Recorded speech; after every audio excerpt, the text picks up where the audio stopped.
Hey guys, I wanted to give a heads up to everyone who hasn't watched the previous parts that these videos were recorded at different times, and due to that, they do have different audio quality. But besides that, to everyone who watched the previous videos, skip to this timeline right here in order to get right into the what if. Anyways, I hope you guys enjoyed the video. Goku, Vegeta, Gohan, Piccolo, and Broly are now the new faces of Dragon Ball when it comes to the hierarchy of mortal power within Universe 7, outside of Black Frieza of course. And this is all thanks to their unique limit-breaking forms.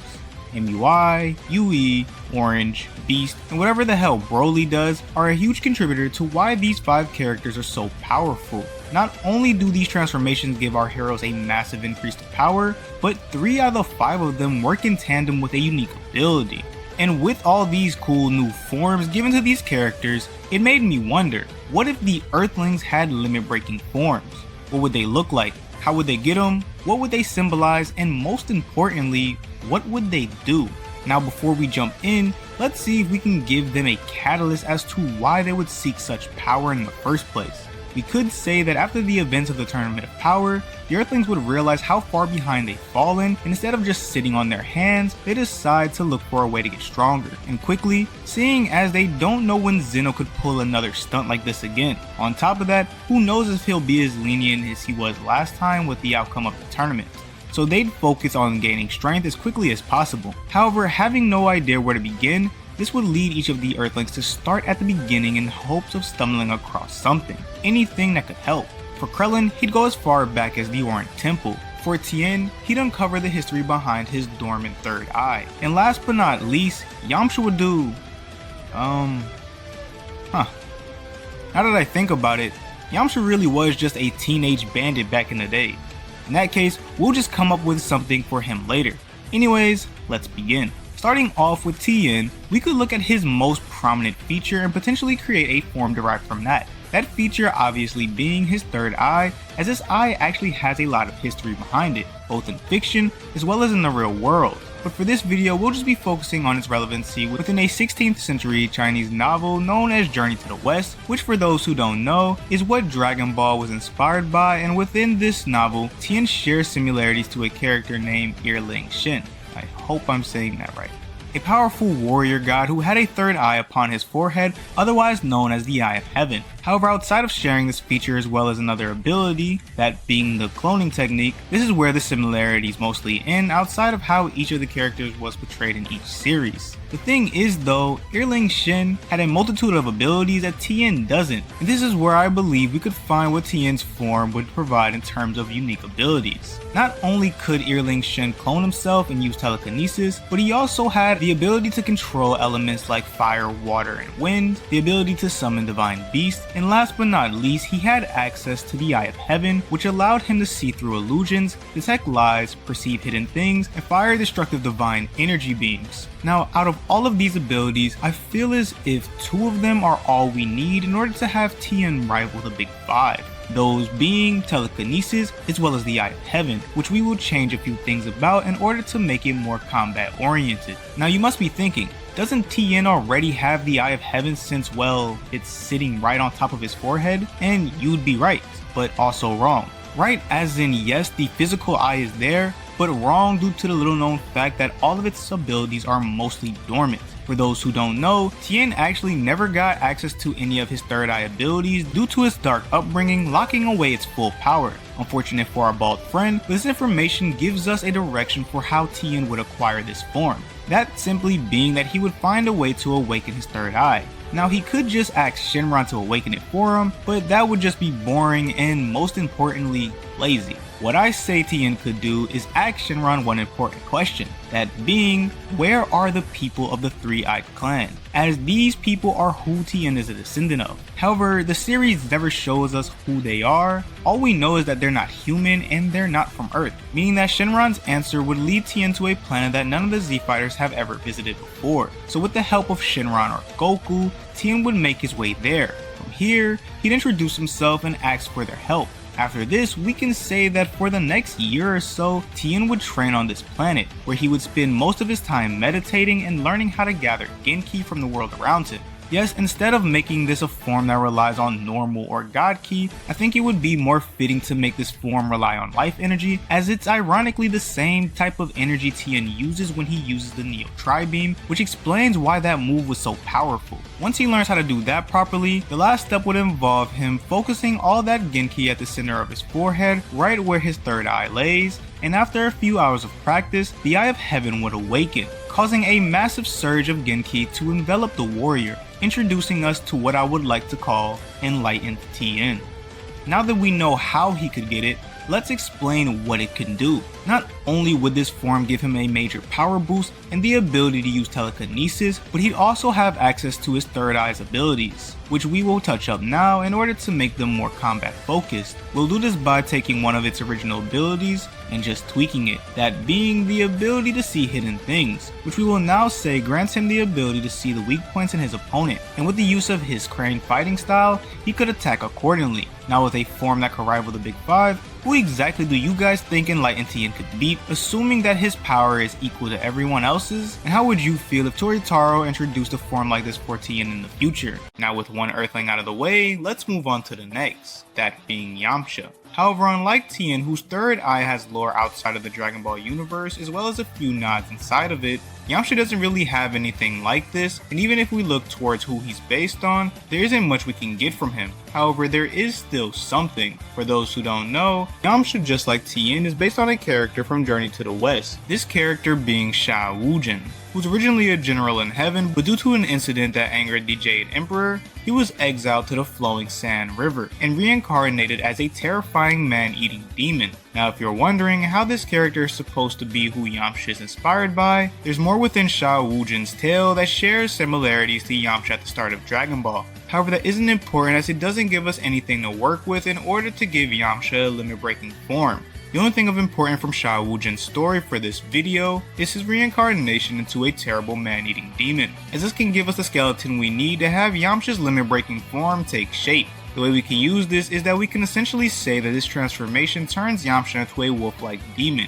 It would give him immense power and a number of abilities, but at the cost of him losing more and more control of himself the longer he stays in it. This would give the form a drawback in exchange for power, but it also gives Yamcha a goal to strive for, that being learning how to fully control said power without letting it fully consume him. Now although all of this gives us a good starting point, it's still not enough to give us what we need to make Yamcha stand alongside the Big Five and their limit-breaking forms. Because although we can say that this form could be on par with them in terms of power, the thing that makes the Big Five so powerful is that a few of them have unique abilities that typically work in tandem with their forms. So let's give our wolf boys some unique techniques, shall we? Now to keep in theme with Yamcha's character as well as this demonic twist, we can take inspiration from a wolf-like yokai known as the Akiri Inu. A yokai that typically haunted obscure roads or paths watching their prey from a distance, waiting patiently for one little mistake, one little mess up, one little slip of the foot before they pounce with blinding speed to tear their prey asunder, with the only warning of their existence being an eerie nocturnal song sounding out in the night sky.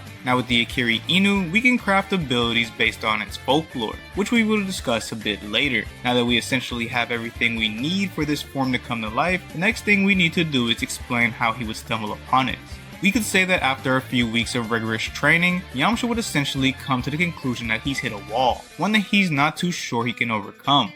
However, all of this was about to change, as one day when night fell, a lunar eclipse would emerge. The night sky tinted an eerie red color as the blood moon rose, and Yamcha, who had just finished his training session, would gaze upon the night sky in awe. However, something would grab his attention. The sound of birds ominously chirping, an eerie song in harmony. Chills run down the warrior's spine, but he tried to ignore it. Not long after, his heart would drop to the pit of his stomach as he noticed a pair of piercing white eyes watching him from the nearby woods. To Yamcha's surprise, however, the entity made itself known, stepping out into the red light of the blood moon. It looked as if it were a wolf, or something parading around in the skin of one.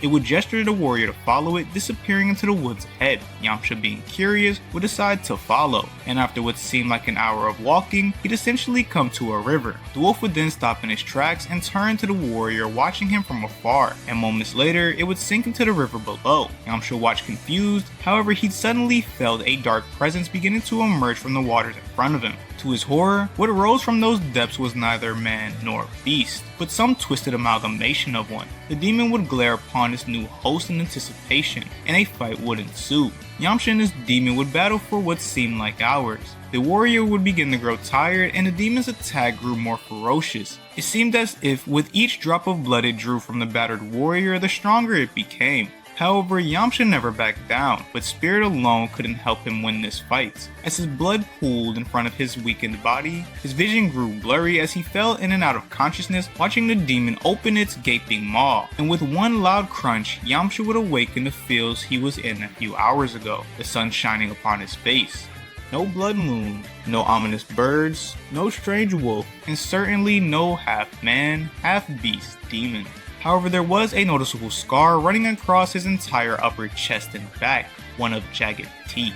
As the days would pass, Yamcha would come to know of his affliction. At first the transformations were involuntary, and he'd only remember bits and pieces of his rampages. But night after night, he tried to fight against his urge to transform, and with this came a small semblance of control. With each and every show of resistance, the more power he seemed to pry out of the demon's hands. Eventually, as the weeks passed, his will would overcome that of the demons, and he'd find himself in full control, eventually learning how to transform at will, and with this came the knowledge of what this form could truly do, and what curses it still carried, introducing us to something I'd like to call Wolfsbane Yamcha. Alright, now that we know how he could acquire this form, let's move on to what abilities he could have. Not only would he gain a massive power increase as all the limit-breaking forms seem to do, just like in the folklore of the Akiri Inu, who moves at blinding speed to devour their prey, this form would grant Yamcha an immense amount of speed. Speed so great in fact, that he'd run circles around the Big Five in terms of movement and combat speed.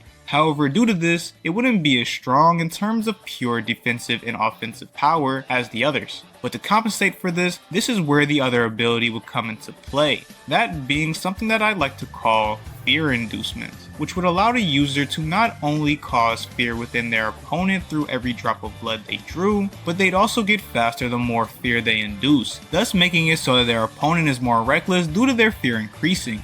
And once Yamcha sees one little mistake, one little mess up, or one slip of the foot, he'd strike with frightening speed and deadly precision, just like the Akiri Inu. As for the time limit he'd have before losing control, he'd have to get that under wrap through time and a lot of practice. Anyways, let me know what you think of Wolfsbane Yamcha, and how you think this form would stack up against the Big Five. Now with those two out of the way, only one Earthling remains, that being our favorite Baldy, Krillin. Now unlike Tien and Yamcha, Krillin isn't derived from anyone within Journey to the West, meaning that we can't pull any ideas from that. So if he isn't based on any characters within this novel, then who or what was he inspired by? Well, if we take one look at the gi that he wore at the beginning of Dragon Ball, as well as the 6 dots on his head, it's easy to see that Krillin is supposed to be a Shaolin monk, who are a specialized subset of Buddhist monks who practice Zen Buddhism combined with martial arts. Now if we take a look into their practices, there are a few things that we can take from them in order to create this new form. Starting off, we'll talk about how he would tap into it. So within these teachings, reaching enlightenment was done through intense focus on direct personal experiences using techniques such as meditation and paradoxical riddles over scriptural studies. It sought to break free from worldly attachments and illusions in order to foster an immediate understanding of reality in the present moment. This right here would be the catalyst Krillin would need in order to tap into this limit-breaking form. It would mirror that of Goku and Vegeta with their techniques, where a certain mind state would have to be reached in order to use it. Now that we have that, let's move on to how Krillin would acquire it, and later on in this video what it would do. Now in order to do this, we'll have to take a look into the history of Buddhism. However, the thing is, there is a lot, and I mean a lot of information within this religion. So much so in fact, that the few things that I will Frankenstein together for Krillin's new form to come to life barely scratches the surface of it. So let's get into it, shall we? Alright, there are a total of 2 things we will use in order to craft this form, its abilities, as well as the story connected to unlocking it. Those being the 4 heavenly kings and the 4 noble truths. To make a long story short, the 4 heavenly kings are guardian deities with a number of abilities that protect the world from negative influences and maintain harmony in the universe through control of directions. Their abilities include great strength and magical abilities such as control over certain elements, as well as a few other things, but these will be what we will focus on for this video. As for the Four Noble Truths, they are the foundation of Buddhism, outlining the nature of suffering, its cause, its cessation, and the path to liberation. Basically, this is the blueprint that Krillin would need to follow in order to achieve his limit-breaking form, as well as crafting its unique ability. Now that we have a semblance of what these two things are, we can move on to how he would unlock it. We can say that after a month of non-stop training, one morning Krillin would stumble upon his old Orange Temple gi. The tattered clothing would bring back a rush of memories, a few good ones and a lot of bad ones. However, another thought raced across his mind. That being that after so many decades of not hearing from the people that essentially raised him during his early childhood, he couldn't help but wonder whatever happened to them. Krillin would ponder on this for a bit, and after some thought he decided to go see for himself, and he'd take off. A few moments later, Krillin would land at his old temple, but something was off. It looked as if it had been abandoned for a considerable amount of time. The Earthling would make his way inside and he'd wander around as a strange feeling of sadness fell over him. However, that wouldn't last long as he'd stumble upon a room he had never seen before, and he'd let his curiosity get the better of him as he entered it. Along the walls, ceiling, and floor was the imagery of four fearsome-looking warriors surrounded by hundreds of monks meditating before them, three wielding a different elements: fire, ice, and lightning. But as impressive as they were, the fourth warrior stood out the most. His appearance was imposing, powerful, and demanded respect, but within that same breath he radiated an air of calmness and peace. His attention would then be brought to a singular scroll in the middle of the room. On it was a stamp in the shape of the cardinal directions. He looked at the scroll in awe as he grabbed it and opened it. To his surprise, however, there was only a few lines of text in it. It read, "I am a path that exists only while breaking the clouds. I divide the heavens to unite the sky and earth. I am born fully formed and die in the same breath, and leave nothing behind but the echo of a presence that no longer exists." After some thought, Krillin would say, "Lightning," and moments later the scroll would reveal a seemingly random location, somewhere far to the south with the text, "Awakening awaits." Krillin would follow it, and once he arrived he'd be met by seemingly nothing but a barren wasteland with skies filled with ominous storm clouds. Jagged lightning streaked across the heavens and struck all along the earth. Krillin would look in awe, but he'd wonder why the scroll led him here. The words "Awakening awaits" would then cross his mind, and he'd remember the imagery within the old Orange Temple. Moments later, the Earthling takes a meditative stance just like the monks did before the four warriors, clearing his mind of all distractions. Within seconds, the monstrous sound and violent trembling of thunder from the skies would seemingly come to a stop, and when the Earthling opened his eyes, to his surprise, a massive temple, once surrounded by storm clouds, appeared in the skies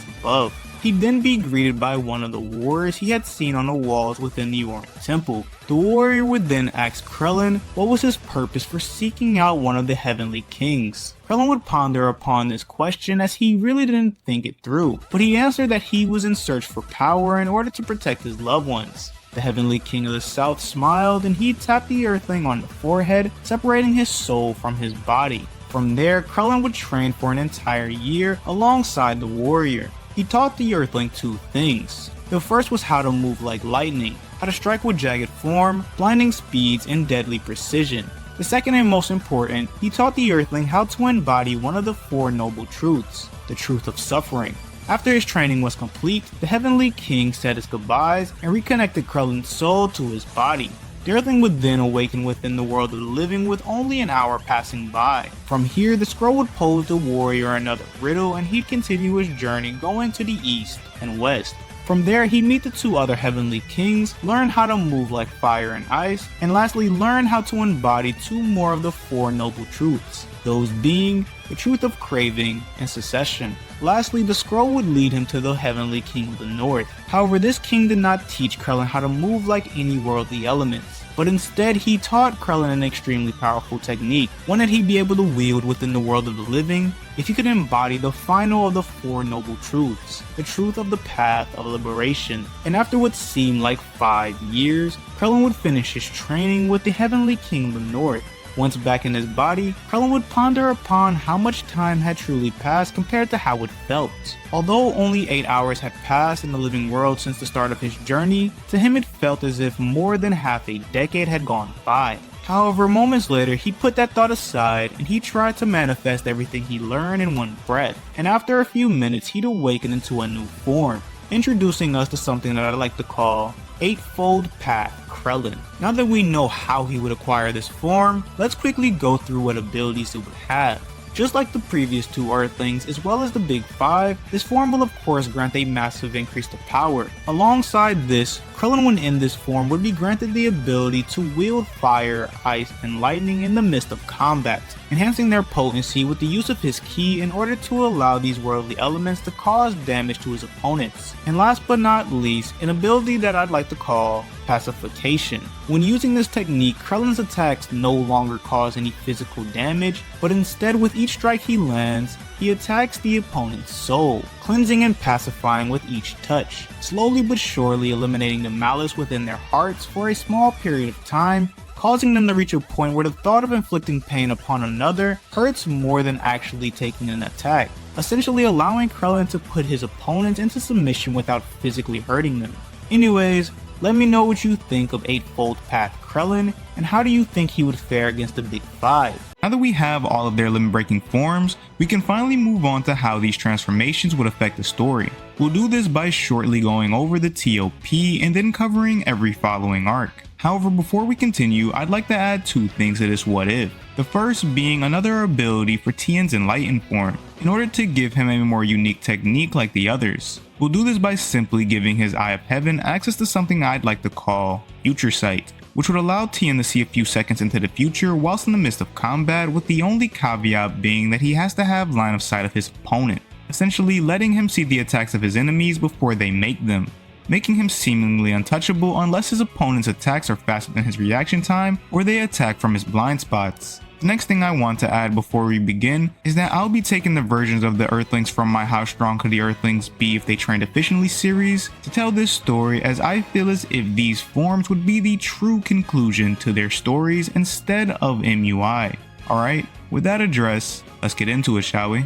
Now during the TOP in my older series, I made a change that eliminated two arc, that being the exclusion of Frieza from the tournament. However, for this what if, we'll just say that the Emperor takes Roshi's place in order to allow the events of the Broly and Granola saga to transpire. As for how the TOP plays out, it would unfold how it does in my older series with little to no changes. However, after everything was said and done, this is where things would begin to deviate, as after seeing Goku tap into MUI, instead of wanting to chase after that power, Tien would experience a feeling of exhaustion, as he felt as if he would always be behind the Saiyans in terms of power if he simply kept following in their path. Training with Kami, the Kaioken, the Gravity Chamber, the Room of Spirit and Time, the Ultimate Form, God Ki, and now this. Another milestone that he would have to pursue in order to keep up with the Saiyans and their future enemies' growing power. So instead of mindlessly going after this technique or giving up, Tien would decide to carve his own path to power, one that would rely on his strength alone, no more following in the footsteps of others or chasing after the Saiyans. With this catalyst sparked, once back on Earth, he'd immediately let Krillin and Yamcha know of his plans, and he'd advise that they do the same. However, in spite of this news, the two would still decide to continue their training with Whis in hopes of attaining MUI. As for Tien, he'd go about finding a way to get stronger in his own way, which would eventually lead him to the events that happened within his limit-breaking video. So while he was away on the planet of the Three-Eyed People, the events of the Broly saga would take place, where we would see Yamcha and Krillin arrive on the battlefield not too long after Broly and Vegeta's fight. However, before either of them could jump in, obviously Goku would tell them that he plans on fighting Broly alone. Typical Saiyan. So instead they watch from the sidelines, but the moment that Frieza kills Paragus in cold blood, the Earthlings would confront him. Krillin, sickened by the familiarly cruel act of the tyrant, would tell Yamcha to stand aside as he unleashed his ultimate form, and seconds later the red aura of a Kaioken times 50 enveloped the warrior. Frieza in turn tapped into his golden form and a fearsome battle would ensue. However, not long after their fight began, Goku and Vegeta would flee in order to fuse, causing Broly to go after the remaining warriors, and after seeing how powerful powerful he was, Krillin and Yamcha would put aside their differences with Frieza in order to fend off the Saiyan from destroying the Earth. An hour later, Gogeta would appear and take over. From here, Frieza and Krillin would pick up where they left off, with Yamcha watching both battles on the sidelines. The Earthling and the Tyrant's fight would rage on until Gogeta separated the two, which would lead to the ending of the events of the Broly Saga. Moving on to the Moro Saga, the earlier events would play out similarly to how they did in my older video, with the only difference really being Tien's absence, as he would still be training on the planet of his people, meaning that Krillin and Yamcha's training with Whis and Vegeta's Hakai training starting earlier due to the Yardrat's techniques already being learned would still happen. Now once Moro arrives, this is where things would begin to change, as after Krillin and Yamcha finished defeating all of the galactic prisoners around the world with the use of instant transmission, they'd arrive back onto the battlefield ready to face off against the wizard. However, to their surprise, they'd be met by Tien standing in front of an unconscious Sagambo. Moro would approach the Earthling, impressed by his ferocious strength and the fact that there was yet another powerful meal in front of him. Moments later, Krillin and Yamcha would erupt into their ultimate forms ready to help out their old friend, but Tien tells them that he'll fight alone. The violent red aura of the Kaioken would dissipate as Tien returned back to his base form. He then closed all three of his eyes as he began to gather Genki from the world around him. Moro would look astonished as he could feel what the Earthling was doing. Seconds later, Tien would awaken the Eye of Heaven and a massive surge of Genki would erupt from his body as he ascended into his enlightened form. The Earthling and the wizard stared each other down, and within a flash, an earth-shaking battle would begin. Right out the gate, Moro would immediately take Tien seriously due to how much Genki he was able to amass in such a short amount of time. It was faster than his own consumption of it, and that scared him. So without a second thought, he started consuming the Genki from Tien the moment the battle started. However, even with this, Tien would still dominate, due to his future sight, which let the Earthling predict Moro's attacks, blocking and countering effectively. With the use of his true sight and telekinesis, he'd hindered the wizard's movements and strike his vital points with lethal precision using his 4 arms, and with every attack he landed, he'd take a portion of his Genki back through the use of spirit fission, essentially making this a battle of attrition. The longer the fight went on, the more damage Moro took, but the more Genki Tien lost due to how fast Moro was consuming his life energy. Even with spirit fission, it wasn't enough to stop the constant drain of Moro's abilities. And after a hard-fought battle, the warriors stood at a stalemate. Moro's injuries left him worse for wear, and Tien reached a point where keeping the Eye of Heaven awakened was strenuous, leaving Tien with no choice but to end this as quickly and recklessly as possible. So with the use of telekinesis, he slowed the wizard's movement to a crawl and he'd launch up into the air preparing a Neo Tri-Beam. However, as he charged it up, he'd go in and out of consciousness as he rapidly lost his life energy from Moro's technique as well as his own. But seconds later, he let out a yell that could shake the heavens as he unleashed the enlightened Neo Tri-Beam, and it would eviscerate the wizard with one powerful blast, putting an end to the Moro Saga. After this, Yamcha and Krillin would be invigorated by Tien's show of power, causing them to finally heed his words from a year ago, and with that they'd go about finding their own path to power.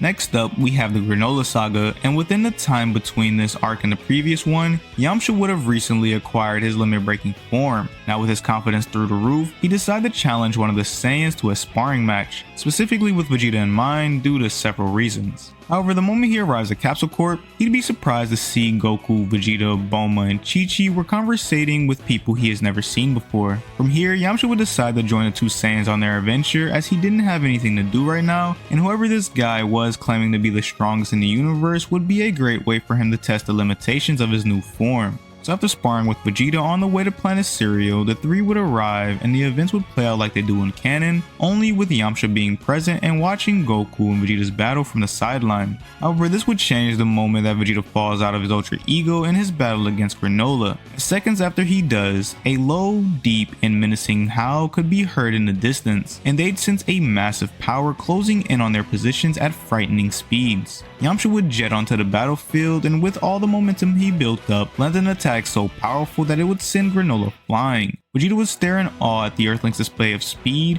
as well as this new form of his. From here, Yamcha would take over, not giving Vegeta a chance to stop him, and a fierce battle would ensue between him and the Cerealian. Although Granola was stronger, the Earthling's speed was unfathomable, and due to Granola being worn down through his fight with Vegeta, his battle favored our hero, as with each drop of blood he drew, the more fear that began to set in the heart of the Cerealian, eventually reaching a point where Granola started to get careless, reacting out of anxiety and survival, allowing allowing Yamcha to land devastating attacks against the weakened warrior. However, before he could land the final blow, he'd be stopped by Goku and Monaito. After this, when Gas appears, due to Yamcha barely having any injuries, he'd be the first to try to take him on. But due to how strong Elic's wish made the young warrior, Yamcha would be defeated and knocked unconscious. When Earthling would come to, he'd be being healed by Monaito, and the Saiyans would catch him up on everything that transpired. From here, once Gas arrives at Monaito's house, Goku, Vegeta, and Yamcha would confront him, Goku tapping into Ultra Instinct, Vegeta unleashing Ultra Ego, and Yamcha going into his Wolfbane form. The three would attack and a vicious battle would ensue.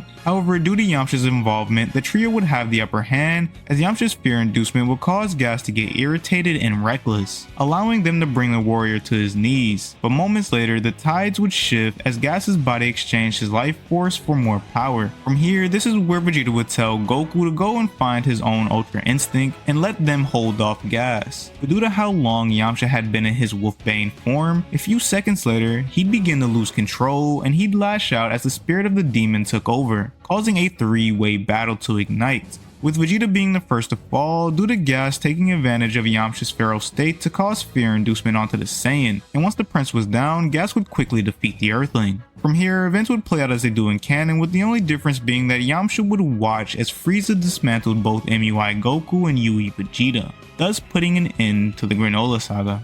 Last but not least, we have the Superhero Saga, where due to the events of the Moro Saga, the Red Ribbon Army would create another Gamma due to enlightened Tien's performance against Moro. 3 Gammas for who they consider at the time to be the most dangerous: Goku, Vegeta, and now Tien. However, just like in canon, the Saiyans aren't on Earth, but not only that, neither are Yamcha and Tien, due to them wanting to master their limit-breaking forms in preparation for Black Frieza and possibly another Tournament of Power. As a result, a majority of the events within this arc plays out how it does in canon. However, things would begin to deviate when Gamma 2 is sent out to retrieve intel on Piccolo. We'll say that while he does that, Gamma 3 would be instructed to do the same, but for Krillin, Goku's best friend. However, as Krillin patrolled the city, he'd realize that he was being followed, and so the Earthling would make his way out to a place more suited for battle, preparing himself for a confrontation. He'd quickly change into his gi and let his enemy know that he's aware of him, thus causing Gamma 3 to make his presence known, and the moment that Krillin sees the Red Ribbon Army logo on his uniform, he unleashes his ultimate form. Seconds later, a battle would ensue with Gamma 3 putting Krillin on the defensive right out of the gates.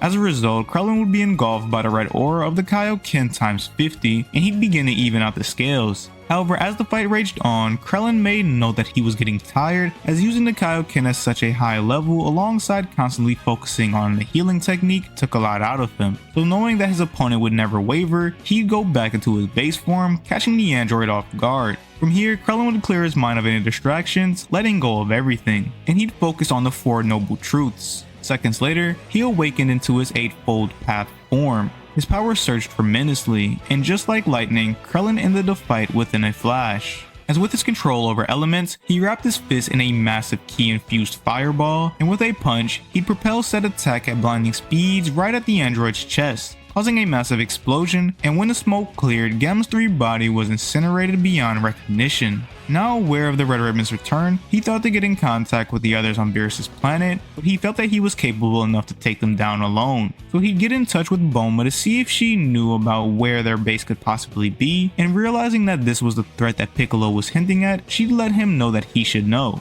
So with the use of instant transmission, he'd find Piccolo outside of Gohan's house. From here, after disposing of the Red Ribbon Goon, Krillin would ask for the location of their base to put a stop to them. However, Piccolo, wanting to get Gohan to finally step up, tells Krillin about his plans, and although he'd be upset at first, he'd play along. After this, the events of the saga would pretty much play out how they do in canon, with the only difference being Krillin being quote-unquote absent due to him concealing his identity with the use of a Red Ribbon Army disguise in order to let Gohan rise to the challenge. And lastly, Krillin would partake in the Battle Royale on Beerus' planet, thus putting an end to the Superhero Saga as well as an end to this What If. Thank you to everyone that watched this video. I hope you all have a great day. Peace, peace. Deuce, deuce.